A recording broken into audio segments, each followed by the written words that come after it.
This is a tutorial for your crescent moon. In order to do this move, please make sure that your shoulders have been warmed up and that your back is a little bit warmed up as well. You should definitely be focusing on those areas when it comes to this move.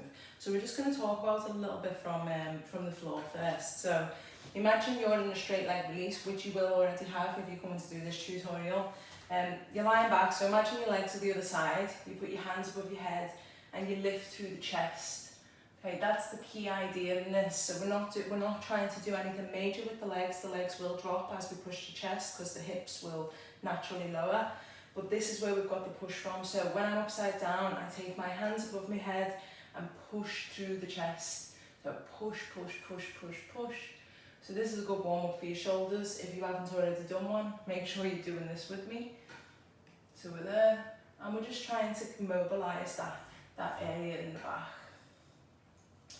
So if I go upside down now to show you, so I'm just going to take one front climb. If you've never done it before, there's no point in going too high up the pole. Really, there's no point. Stay nice and low because it can be a little bit scary at first.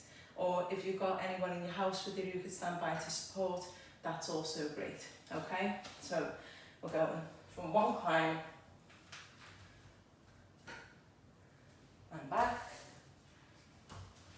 And then from there, hands go underneath the head or behind the head, and then you push and lift. See the way my legs have dropped? Lifting through the chest, lower, and I'm low enough to take a handstand out, so I will. And that is like all there is to the crescent moon. You've got to push through the hands and you've got to squeeze your thighs together, but not so much that you don't have any movement. You've got to just trust that your legs have absolutely got you. Okay, so try a few times low, try a few times both sides, and just kind of get used to even just putting your hands on the pole and going slight push, and it will just get a lot easier as you go. So enjoy this gorgeous move. I absolutely adore it.